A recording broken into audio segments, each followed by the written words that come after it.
哇！歡迎翻嚟收睇我嘅 channel To Do Chris。呢一個咧就係人見人愛嘅金 combo 啦，但係佢並唔係一個普通嘅金鐘式咁簡單，佢係被譽為高級版高卡拿嘅特殊皮嚟嘅。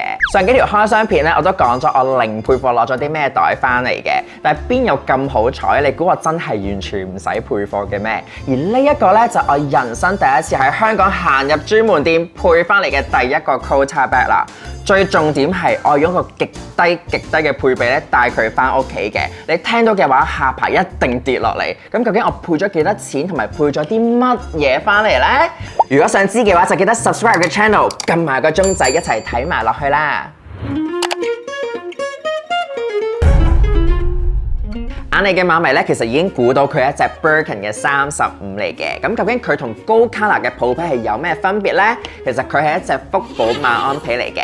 佢同高卡拿嘅普皮一樣咧，佢都係車咗個白線啦。然之後我呢一隻咧係襯咗一個金扣嘅，我覺得係更加高貴同埋有氣勢啊。咁但係最快分辨到馬鞍皮同普皮嘅袋咧，就係睇個 logo 啦。咁而家打開佢先，因為咧，嗰個 stamp 咧係完全唔一樣嘅。咁如果係金扣高卡拿袋咧，就會個 hot stamp 係燙金啦。咁但係咧，我呢一隻馬鞍皮咧，佢嘅 stamp 咧係冇顏色嘅。大家睇下，係就咁一個按壓落去嘅，就係好低調嘅一個 logo 嚟嘅。咁呢一種按壓嘅 logo 咧，係得馬鞍皮咧先至會有嘅。馬鞍皮咧其實係有兩種嘅，一款咧就係經典馬鞍皮啦，而另一款咧就係我呢一隻喺2017年先至第一次面世嘅福寶馬鞍皮啦。咁福寶呢一個 term 咧，其實係嚟自愛馬仕喺巴黎總店而命名嘅。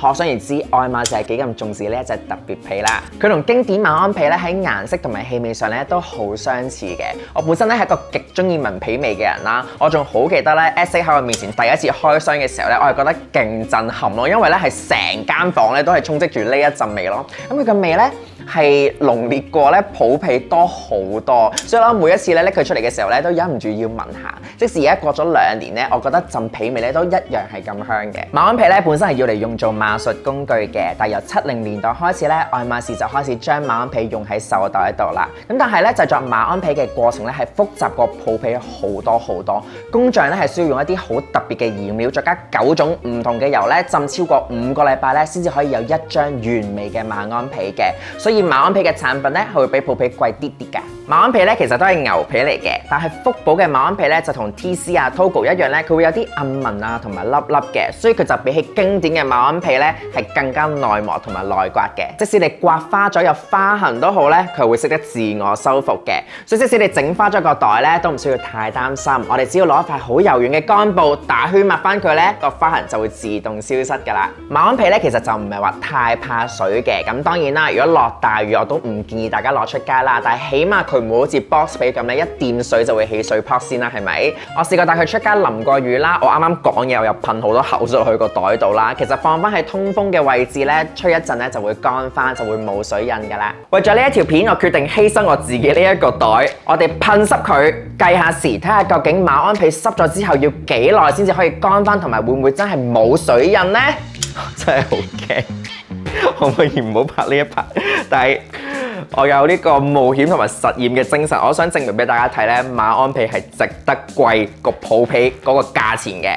我要噴啊，真係好淆底，噴個底啦。咁即使搞彎咗都係喺個底度啫，咁個袋睇唔到嘅。OK， 我哋嚟啦。哇，好大力啊！哎呀，噴咗好多，好似好濕喎個袋。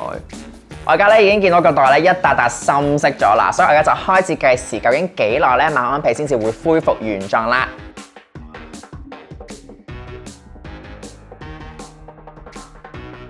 噔噔，變翻原狀啦！我哋係等咗14分鐘嘅，14分鐘嘅時間咧，我啱啱咧真係唔知點解好似上身咁噴咗第一下咧，因為我見到佢好似唔係好濕，我驚冇個效果俾大家睇啦。咁我就起勢咁擠多幾下啦，咁完之後咧就發現原來我噴到勁濕咯，我啱啱咧真係個心都跳出嚟。所以咧呢一個實驗咧，我做俾大家睇就得㗎啦。各位家庭觀眾千祈愛袋嘅話咧，就唔好喺屋企試啦。講咗咁耐，終於都嚟到大家最緊張嘅環節啦，就究竟我呢一個袋係幾多錢呢？咁我呢一隻 Birkin 35嘅福寶馬鞍皮喺2021年嘅4月13號專門店嘅價錢就係港幣107900蚊啦。咁而家經歷咗2年嘅加價呢，我諗而家可能都要賣11、12萬左右咧，先至可以喺專門店帶到佢翻嚟啦。咁究竟個配比係幾多呢？咁等我一路介紹我嘅配貨，一路同大家計一計啦。睇下我嘅觀眾都知道咧，其實2018年我出咗隻 Kelly 之後咧，其實我係有整3年咧，我係冇入過去愛馬仕買任何袋嘅，因為嗰陣時我好努力籌備緊我第2間分店啦，完全冇心機去買任何袋同埋去 shopping 嘅。咁啱咧，我遇到其中一個客人咧，佢係由 Chanel 轉咗去做愛馬仕喎。咁同佢傾偈嘅時候咧，就重燃翻我對愛馬仕嘅熱誠啦。咁啱嗰陣時咧就喺4月啦，我就問佢我喺香港咧其實係零消費記錄嘅，咁究竟我有冇可能趕喺我生日之前咧出到袋呢？結果我真係喺2個禮拜之內咧出到我呢一隻 Birkin 啊，所以我真係好多謝我呢位喺中環店嘅天使 SA。當我講咗已經唔喺我身邊，已經送咗出去嘅配貨先啦。咁我咧就買咗2隻 Click H 嘅手鐲啦，同埋1個吊牌嘅頸鏈嘅。咁呢3樣嘢咧已經係送我出去做我公司出名嘅禮物㗎啦。咁3樣夾埋咧就係13700蚊嘅。跟住咧就係有呢一對 H 嘅草鞋啦。咁我買嗰陣時咧，真係咁啱轉夏天啦。咁我嗰陣時就覺得呢對草鞋應該幾好襯嘅，咁就好 casual 啦。咁你話好唔好着咧？其實就一般咯，我就唔會話平時落街我就未必會諗起佢咯。但係咧，如果你係襯啲夏威夷 shirt 啊、襯短褲嘅話咧，去旅行嘅話咧，呢一對咧都幾好襯同埋好方便嘅。咁呢一對鞋咧就係3900蚊嘅。跟住咧就仲有呢一條珠鼻嘅純銀手鏈啦。咁呢條手鏈咧當時係8800蚊嘅。我覺得呢一條手鏈因為其實好 casual、好好襯同埋都幾 man 嘅，我就比較 unisex， 我就唔覺得話呢條係比較女仔啲嘅 style 啦。咁所以呢一條咧其實夏天、冬天你襯大褸又得，襯 T-shirt 又得，所以我覺得呢條都好好襯嘅，就8800蚊。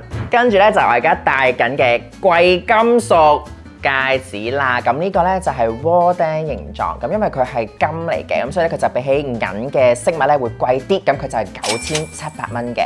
呢一個都好簡單，因為咧我平時用佢嚟疊戴 Coco Crush 又好啊，或者疊戴 BCA 嘅戒指，我都覺得好易襯嘅。其實咧之前都有幾多觀眾咧留言話想睇我嘅飾物 collection 嘅，你哋係咪真係想睇㗎？如果想睇嘅話咧，就喺下面留言話俾我知啦，我就拍我嘅所有 jewelry 嘅 collection 俾大家睇啦。跟住成個配貨 list 最貴咧就係呢一件女裝嘅大褸啦。呢一件褸咧就係29700蚊嘅。咁其實咧嗰陣時我都好掙扎嘅，我就覺得呢件褸係首先佢唔係 cashmere 啦，咁但係以愛馬仕嘅標準，一件大褸唔過3萬蚊咧，我覺得係可以入手嘅。同埋咧，雖然佢係女裝啦，咁但係咧佢都比較大件啦，同埋好易襯，佢係黑色。咁最特色咧就係佢呢一個愛馬仕嘅皮扣啦。其實呢一件係佢，我記得係佢嘅春夏款嚟嘅。咁但係香港嘅秋冬天，我覺得都絕對啱着。所以咧嗰陣時就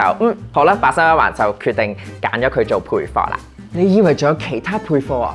冇啦，我所有配貨夾埋咧，只係港幣65800蚊啫。咁我呢隻 Birkin 就10萬零幾啊嘛，所以個配比咧大約就係1比0.6左右啦。咁我點解可以咁極速可以攞到袋咧？我覺得一嚟我就嚟生日，可能有少少加分啦。同埋咧，我呢就係始終都係大袋咧，我諗應該冇乜競爭對手啊，應該冇乜其他香港女仔咧會特登配貨配一隻大袋。所以咧，點解我可以咁快2個禮拜之內就出到袋啦？可能今次配比又低啦，時間又短啦，所以咧我就冇出到任何甜品袋啦。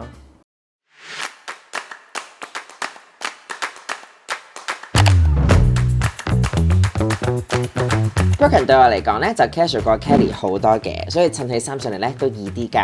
今次咧我就着住喺大阪發現嘅日牌 Shinya Koshika 嘅 oversize 外套。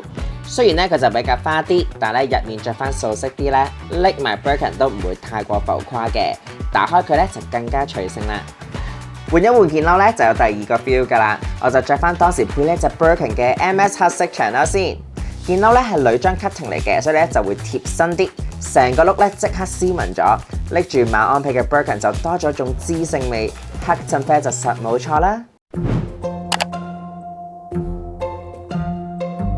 其實如果大家中意金鐘式又有少少 budget 嘅話咧，我係建議大家等耐少少咧去等一隻馬鞍皮嘅。咁因為始終佢係特別啲啦，個皮味又香啦，加埋我啱啱個防水測試已經夠晒吸引啦，所以咧我係極力推薦大家揀馬鞍皮嘅袋嘅。咁我呢一隻 Birkin 35咧，我有帶過佢去旅行啦。其實佢真係好豪裝，裝到超多嘢，但係一個最大嘅缺點就係佢真係好重。超重舉鐵咁樣，每一日都我去日本嗰條片咧，我就係帶住佢噶啦。咁但係咧，我覺得拎佢去街又好易襯衫啦，又有氣勢啦，所以咧我係絕對冇後悔買我呢一隻 Birkin 嘅35嘅。其實咧，我出完呢一隻 Quota Bag 之後咧，我就轉咗去第二間分店揾咗第二個 SA 啦。咁大家估唔估到我係去咗邊一間分店，同埋我下一隻袋係出咩咧？喺下面留言話俾我知。如果有人估中嘅話咧，我就拍埋片介紹埋我下一隻袋啦。如果你都中意呢一類型嘅愛馬仕開箱片，就記得 subscribe 咗我嘅 channel， 撳埋個鐘仔 ，follow 埋我嘅 IG。有咩疑問嘅話咧，就可以直接 DM 我，同我一齊傾下袋經啊嘛。我就嚟有5000個 subscribers 啦，快啲同你所有 friend 講，叫佢哋 subscribe 埋我啦。我哋下次見，拜拜。